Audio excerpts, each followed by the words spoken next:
The rain started at 1:30. I remember because I'd just put the kettle on, and the window in my kitchen looks straight down the lane toward the school. 41 years I taught at St. Aldwyn's. 41 years of watching that lane in every kind of weather. I know the way the puddles fill in the dips by the gate. I know which slates lift in a south wind. I'd retired 3 years ago, but I still walk down most afternoons. Mrs. Pritchard, the headmistress now, she let me sit in on the workshops when I wanted. Said the children liked having me. Said I had a way of being in a room without filling it up. That Tuesday was a Save the Earth workshop. Year 3. Plastic bottles and soil and seedlings. They were making vertical gardens, the kind you hang in a window. I put my coat on at 20 to 2. By the time I reached the school gate, 3 black cars were already there. No sirens, no flashing lights. Just 3 black cars parked in a neat line along the verge, and 2 men in dark coats standing very still by the front gate. One of them looked at me. He had the kind of face that doesn't move much. "Afternoon," I said. "Afternoon, madam." That was all. He didn't ask who I was. He'd already worked it out. Mrs. Pritchard came out of the front door looking like she'd been running. Her cardigan was on inside out. I could see the label sticking up at her neck. She saw me and her hand went straight to her chest. "Eleanor, oh Eleanor, thank goodness. Whatever's the matter? She's coming. She's actually coming. They only rang an hour ago." "An hour, Eleanor. Who's coming, dear?" She looked at me as if I'd asked her what color the sky was. The Princess of Wales." I stood there for a moment. The rain was getting in under my collar. "Catherine." "Yes, to St. Aldwyn's." "Yes, today, yes, Eleanor. Yes, in about 4 minutes, and I've got jam on the corridor floor from Freddie Hollis's lunchbox, and I don't know what to do with my hands." I took her hands, they were cold. "Patricia," I said, "Patricia, look at me. She's coming to see the children, not the corridor," she breathed out. Right. She went back inside. I followed her in. The 2 men by the gate watched us go. The corridor smelled the way it always smelled. Pencil shavings and damp coats and the faint, sweet smell of the kitchen, which was somewhere between custard and toast. The jam Patricia had mentioned was a small red smear by the radiator. I stepped over it. The children were in the Year 3 classroom. I could hear them before I saw them. That particular noise children make when they're trying to be quiet and failing. Little explosions of giggling, a chair scraping, someone saying stop it in a loud whisper. Patricia turned to me at the classroom door. "Will you stand with me?" Of course. I don't know what to say to her. "You say hello, dear." That's all. Hello, hello. She practiced it twice, like a word in a foreign language. Then we heard the cars. You could tell they were different cars even before you saw them. They moved differently. Slower, more careful. They didn't crunch the gravel the way the parents' cars did at 3 o'clock. They sort of pressed into it. A door opened, a door closed, then another. Footsteps, light ones. Not heavy, not in a hurry. Patricia's hand found my arm. The front door opened. She came in out of the rain, and the first thing I noticed was that she was holding a plastic bottle, a green one, a 2-liter lemonade bottle, the kind you get from the corner shop. She held it the way you'd hold a small bird, carefully, as if it mattered. Her coat was navy. Dark navy, almost black in the corridor light. Her hair was tied back. She wasn't wearing earrings. She looked at Patricia and she smiled. "Hello, hello," said Patricia. "Hello, welcome to St. Aldwyn's." "Hello, thank you for having me." Of course. This is for the workshop." She held up the bottle. "I washed it out at home." "I hope that's all right." Patricia made a noise that was meant to be a laugh and came out as something else. Yes, that's perfect." Lovely, Catherine looked at me. "Hello," she said. "Hello, ma'am. Are you a teacher here?" "I was, for a long time. Retired now? You still come in?" "I do, that's nice." She had a way of saying small things that made them feel less small. A woman behind her, slightly older, in a grey coat, stepped forward and spoke very quietly to Patricia. Something about timings, something about photographs. Patricia nodded a lot. I didn't catch all of it. I heard the words 35 minutes and 1 photograph and no questions, please. "Right," said Patricia. Right. Shall I show you through, please?" We walked down the corridor. Catherine walked between us, holding her plastic bottle. Patricia kept half turning to check she was still there, as if Catherine might disappear between one step and the next. A door opened on the left. Miss Davies's classroom, Year 5. 28 faces all turned at once, and 28 mouths opened in a small round O. And then Miss Davies, who is 63 and has been at St. Aldwyn's longer than I have, made the smallest curtsy I have ever seen and said, "Good afternoon, Your Royal Highness." "Good afternoon," said Catherine. "Hello, hello, hello everyone, hello," said the children. "Hello, hello, hello." It went around the room like a small wave. She gave them all a little wave back, and then we walked on. We passed the notice board. We passed the photograph of the Year 6 leavers from June. We passed the lost property box, which Patricia tried to push back against the wall with her foot without anyone noticing. We stopped outside the Year 3 classroom. Through the door, I could hear them. "Mine's gone everywhere, miss, the soil's gone everywhere. That's not how you do it." "Yes, it is. No, it isn't." Miss James said. Patricia closed her eyes for a second. Catherine smiled. "It sounds like a workshop," she said. "It is rather. Shall we?" "Please." Patricia opened the door. 22 heads turned. There was a half-second of absolute silence. The kind you only get in classrooms. The kind where you can hear the radiator, and then Freddie Hollis, 6 years old, jam still on his sleeve, stood up at the back table and said, very clearly, "You're the lady from the telly." "I am sometimes," said Catherine. "My nan watches you." "That's kind of her. She says you've got nice hair. Tell her thank you." "Okay." He sat down again. Patricia made the noise again, the one that was meant to be a laugh. Catherine stepped into the room. She didn't go to the front. She didn't go to the teacher's desk. She walked past the first row of tables and the second, and she went all the way to the back of the classroom, where 4 children sat at a table by the window. A boy with red hair, a boy with glasses, Freddie Hollis with the jam, and one small girl in the corner seat, with brown hair tied in a ponytail that had come loose on one side, who was threading a piece of string through the neck of a plastic bottle and did not look up. Catherine pulled out the empty chair next to her. "May I sit here?" The girl looked up. She had very serious eyes. "If you want, thank you." Catherine sat down. She put her green lemonade bottle on the table. Outside, the rain got heavier. I stood in the doorway and I watched. I didn't know yet that I would still be standing there nearly an hour later. I didn't know yet what Maisie Whelan was going to say. I just knew. The way you sometimes know things in a classroom after 41 years, that something was happening in that back corner, that the photographer at the door was going to miss entirely. He took his 6 photographs. He was very polite about it. And then Patricia, bless her, walked him back out into the corridor, and the classroom door clicked shut behind him. And Catherine, Princess of Wales, picked up a pair of children's safety scissors with pink plastic handles, and she said, "Right then, show me what we're doing." The photographer was called Martin. I knew this because Patricia introduced him to me in the corridor while she was walking him out. She introduced everyone to everyone. It was her way of coping.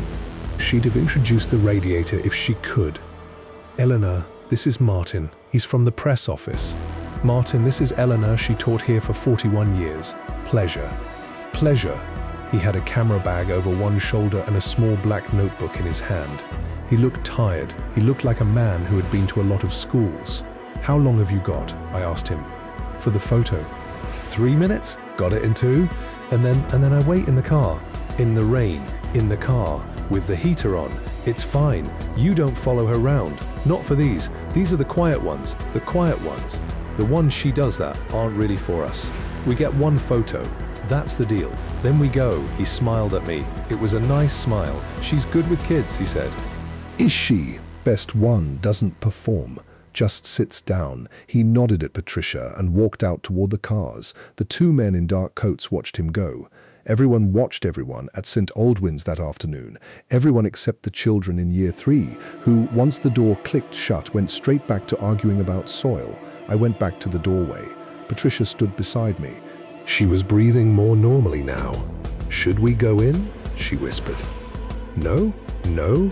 She sat down at a table. "Let her be at the table." "But shouldn't we, Patricia?" "Yes. 41 years. Right. Let her be at the table. Right." We stayed in the doorway. Inside, the classroom had a particular kind of light. The window behind the back table was tall and old, with the kind of glass that wobbles when you look at it sideways. The rain made long gray streaks down it. The light coming through was the soft, low light of a wet October afternoon, and it fell on the back table in a way that made everything on the table look slightly underwater. There were bottles everywhere, 2-liter bottles, 1.5-liter bottles, small ones from packed lunches, big ones from people's recycling, green ones, clear ones, one blue one that had once held window cleaner, and which Miss Hammond, the Year 3 teacher, had triple washed and labeled in marker pen safe. Promise. There was a tray of soil in the middle of each table.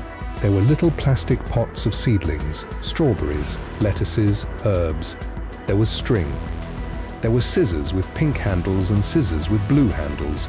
There was a roll of masking tape that kept rolling off the edge of the table and being caught by whichever child was nearest, with a small cheer. Miss Hammond stood at the front, very straight, holding a clipboard she did not look at. Right, Year 3. As I was saying, we're making vertical gardens. Does anyone remember why we're making vertical gardens? A hand went up at the front. Yes, Sophie, because the earth is dying. Well, that's yes, partly. Anyone else? A hand at the side. Because plastic is bad. Plastic isn't bad, Toby. It's just my mum says plastic is bad. Your mum is yes, plastic can be bad if we throw it away. But if we use it again, it's good. It's better. Better than bad. Better than bad. Toby, yes. At the back table, the boy with glasses said, "Miss, why is the princess at our table?" There was a pause. Miss Hammond's clipboard hand tightened. "Because she wanted to sit there, Oliver." "Oh, is that all right?" "Yeah." Catherine, at the back table, did not look up. She was very carefully unscrewing the cap off her green lemonade bottle. Her fingers moved like she'd done it 100 times. "What's your name?" she said. She wasn't looking at any of them in particular. She'd said it to the table. "Oliver," said the boy with glasses. "Freddie," said Freddie. "Sam," said the boy with red hair. There was a silence. The girl in the corner seat did not say her name. Catherine did not ask again. "I'm Catherine," she said. "Hello." "Hello," said Oliver. "Hello," said Sam. "Hello," said Freddie. "Do you want a crayon?" He had a crayon in his hand. It was orange. The paper was peeling off it. The tip was blunt. Catherine looked at the crayon. "What's it for?" "For the garden." "For the garden? Yay. What does the garden do with a crayon?" Freddie thought about this very hard. "It eats it," he said. "I see, for nutrients." "For nutrients?" "Yeah." Catherine took the crayon. She set it down on the table next to her bottle, very carefully, as if she was placing it where it needed to be. "Thank you, Freddie. You're welcome." Oliver leaned across the table. "He's lying. The garden doesn't eat crayons." "It might," said Catherine. "It doesn't. We don't know." Oliver looked at her over the top of his glasses. "We do know," he said. Said Catherine. She picked up the pink-handled scissors. "Show me," she said. "Show me what we're doing." Sam, the red-haired boy, slid his half-made bottle across the table to her. It had 2 holes cut in the side and a window cut in the front. Soil was already in the bottom. A small lettuce seedling was leaning sideways out of it. "You cut the window," he said, "like that. And then you put the dirt in. And then you put the plant in. And then you hang it up with string, with string." "Where does the string go?" "Round the top, through the holes. And it hangs in the window, like a garden, but up and down. Vertical." "Yeah, clever. My granddad's got one. He hangs strawberries off his shed." "Does he?" "They taste better," he says, "because they're up where the air is fresher." "Yeah, Catherine picked up an empty bottle from the tray, not her green one, a clear one. She looked at it for a moment, the way I'd seen her look at the lemonade bottle in the corridor, as if it mattered. Then she set it on the table in front of her and she made the first cut. The scissors squeaked. Pink plastic scissors do. Oliver said, "You're doing it wrong." "Am I?" "You're cutting too low. Where should I cut?" "Higher, here, higher, here, higher, here. Yay. There's good. Thank you, Oliver." "You're welcome," she cut. The girl in the corner seat, Maisie Whelan, though I didn't yet know her name that afternoon, I only knew her face from seeing her in the playground. Maisie did not look up. She was still threading her piece of string through the neck of her bottle. The string was too thick. It kept catching. Her bottle had a window cut in the side already, and soil in the bottom, and a small strawberry seedling that was lying on its side because there wasn't enough soil to hold it up. The string was the problem. Catherine, while she cut, said, "And what's your name?" She said it sideways, not turning her head, just into the air, the way you say something to a cat that's sitting near you. There was a pause. Then a small voice said, "Maisie." "Hello, Maisie." "Hello, what are you planting?" "Strawberries." "Lovely. My string won't go through. Show me." Maisie pushed her bottle a few inches across the table. Catherine put down her scissors. She picked up Maisie's bottle. She looked at the string. She looked at the holes. "Holes are a bit small." "Yeah? Shall we make them bigger?" Miss Hammond said, "Don't." Catherine looked up the room. Miss Hammond was at the front, halfway through telling Toby that no, his bottle could not have a face drawn on it. "Well, all right, a small face, but not teeth, Toby, please, not teeth." "I think Miss Hammond's busy," said Catherine. "Yeah." "Shall we?" "Yeah." "Pass me the scissors." Freddie passed her a paper clip. Catherine took the paper clip. She set it down next to the orange crayon. "Thank you, Freddie. You're welcome." Then she took the scissors from Oliver, who had been holding them since she put them down, and she made the holes in Maisie's bottle a little bit bigger, and she threaded the string through, and she tied it in a small neat knot, and Maisie watched her hands the whole time and did not blink. Outside, in the corridor, the woman in the grey coat looked at her watch. I saw her do it from where I was standing. I did not see Catherine look at hers, not once. Patricia, next to me, whispered, "How long has it been?" 12 minutes. "Is that all? Is that all?" "Feels longer." It does. Inside, at the back table, the strawberry seedling in Maisie's bottle had been gently pushed upright by a hand that wasn't Maisie's. The soil had been patted down round it. The bottle hung now from a piece of string that was tied in a small neat knot at the top.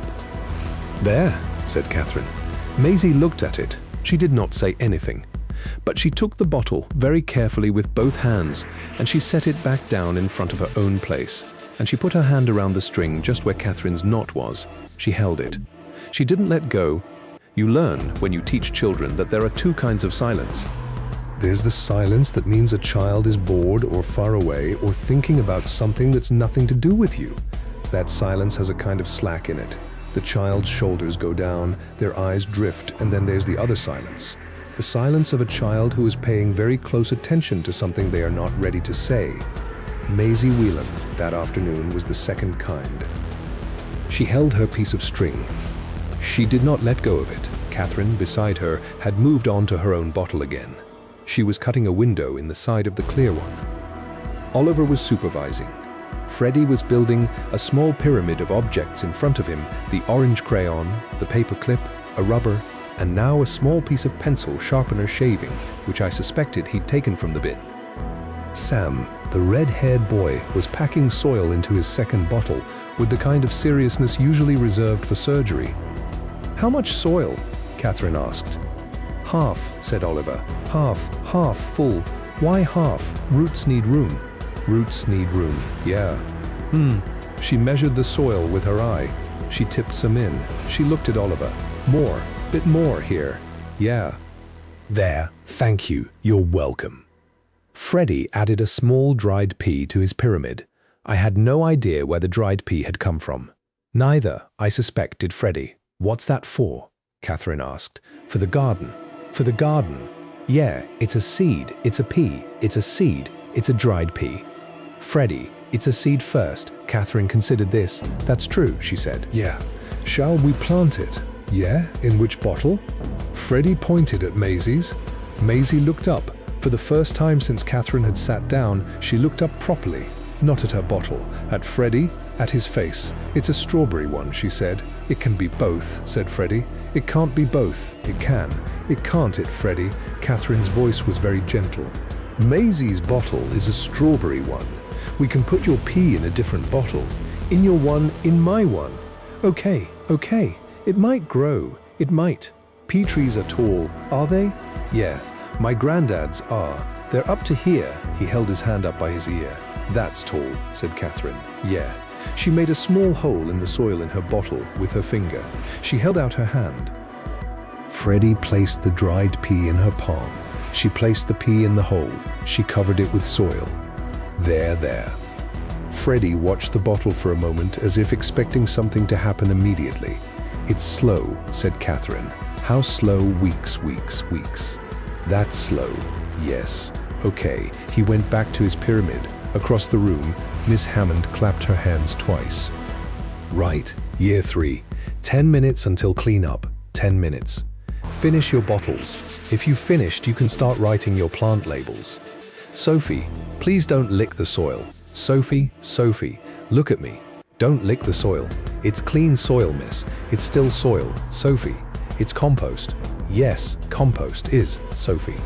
Yes, miss. The back table laughed, very quietly, into their bottles. Catherine laughed too, a small private laugh into the side of her clear bottle. Maisie, watching, smiled. It was a small smile. It came and went, but it had been there. I saw it from the doorway. Patricia, next to me, did not see it. She was watching the woman in the grey coat in the corridor who was now talking quietly into a phone. They're going to want to go soon, Patricia whispered. Probably. What'll she do? She'll go when she goes? Eleanor. Yes. She's been at that table 20 minutes. Yes. Is that a lot for a back table at a village school workshop? Yes, Patricia, it's a lot. Right. We watched at the back table. Sam had finished his bottle. He held it up. The lettuce was sitting up properly now. He looked very pleased. Done. Beautiful, said Catherine. It's lettuce. I can see. My mum likes lettuce. Does she? In sandwiches. That's a good place for lettuce. Yay. He set his bottle down. He picked up a small label and a felt-tip pen, and he began to write lettuce in capital letters very carefully, with his tongue sticking out a little bit. Oliver was on his second label. He had written coriander, and underneath it, in smaller letters, Grandad says it's parsley, but it's not. Freddie's label said Freddie. What's growing in your bottle, Freddie? Catherine asked. Me? You? My garden? Your garden's growing you? Yeah. She did not argue. She picked up Maisie's label. It was still blank. The felt-tip pen was lying next to it with the cap off. What shall we write? She said. Maisie looked at the label. Strawberries. Yeah. Shall I write it? You can. Or you can. You all right. Catherine wrote strawberries on the label. She wrote it in slow, careful capitals. Her handwriting was very neat. At the bottom, very small, she wrote Maisie's. She showed it to Maisie. Maisie looked at it. Is that right? Catherine said. Yeah. Maisie with an I-E or a U. I did a U. Yeah. Good. Maisie took the label. She held it in the same hand as the string. The label and the string. Both at once. In the corridor, the woman in the grey coat looked at her phone, then at her watch, then back at her phone. She came to the doorway. She didn't come in. She stood just outside it, half a step behind me. She had a kind face, up close, not as severe as it looked from a distance. Her hair was very neat. Mrs. Pritchard, she said softly. Patricia turned. Yes, we have about 10 minutes. Right. We'll need to start wrapping up. Right? If you could let her know. Patricia looked at me. I looked at the back table. Catherine, who could not possibly have heard the conversation, looked up across the room. Across 22 heads bent over bottles and labels, across the soft grey rainy light, her eyes met mine. I'm not going to pretend I know what passed between us in that look. I'm 73 years old and I don't claim to know things I don't know. But she looked at me, and she looked at Maisie's hand on the string, and she looked back at me, and she gave the smallest shake of her head. Not no, not exactly, just not yet. I turned to the woman in the grey coat. She'll come when she's ready, I said. The woman in the grey coat looked at me. She looked at Patricia. She looked past us at the back table. She nodded. She stepped back into the corridor. She did not look at her phone again. Patricia, beside me, made a small sound that was almost a laugh. Eleanor, yes. You just told the Princess of Wales's private secretary to wait, did I? Yes? How does that feel? 41 years, Patricia. Right. You learn when to let a table finish. Right? We stood in the doorway. Inside, Freddie added a small piece of crumpled tissue paper to his pyramid. Sam started a third bottle. Oliver wrote not parsley on a second label. Catherine threaded a second piece of string through a second hole in a second bottle for Maisie, because Maisie had decided quietly that her vertical garden was going to have 2 bottles, not 1. 3, Catherine said, holding up a third empty bottle. Maisie looked at it. Yeah, 3 bottles, yeah, that's a tall garden, yeah. All right. She began to cut a window in the third bottle. The pink-handled scissors squeaked. The rain outside did not stop.